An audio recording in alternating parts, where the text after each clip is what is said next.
ചേട്ടൻ ആസിഫ് അലിയുടെ പാത പിന്തുടർന്ന സിനിമയിലെത്തിയ നടനാണ് അസ്കർ അലി.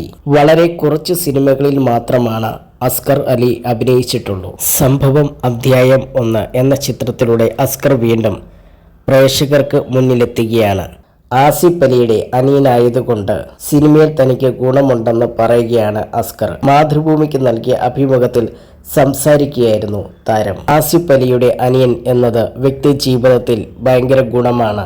ജീവിതത്തിൽ അത്യാവശ്യം കാശില്ലെങ്കിലും ചേട്ടനുണ്ടല്ലോ എന്ന ആത്മവിശ്വാസമുണ്ട്. അനിയൻ എന്നത് സിനിമയിൽ ചില കാര്യങ്ങൾക്ക് ഗുണം ചെയ്തിട്ടുണ്ട്. എന്നാൽ ഇക്കായുടെ അനിയൻ എന്നതുകൊണ്ട് ആരും എൻ്റെ സിനിമ കാണാൻ കയറണമെന്നില്ല. ഞാൻ നന്നായി ചെയ്താലും നല്ല സിനിമയായാലും മാത്രമേ ആളുകൾ കാണൂ. ഞങ്ങൾ തമ്മിൽ സിനിമയെക്കുറിച്ച് അധികം സംസാരിക്കാറില്ല. ഞാൻ എൻ്റെ അഭിനയം നന്നാക്കാൻ ശ്രമിക്കുന്നു. ഇക്കയുടെ വഴിയെ പോകുന്നു. പിന്നെ സിനിമയുടെ അഭിപ്രായങ്ങൾ ഒറ്റ വാക്കിൽ രേഖപ്പെടുത്തും. വലിയ ചർച്ചകളൊന്നും നടത്താറില്ല. സിനിമ മോശമായെങ്കിൽ അങ്ങനെയൊന്നും ഇറങ്ങിയില്ലേ എന്ന ഭാവത്തിലാണ് പരസ്പരം നടക്കാറ്, അസ്കർ അലി പറഞ്ഞു.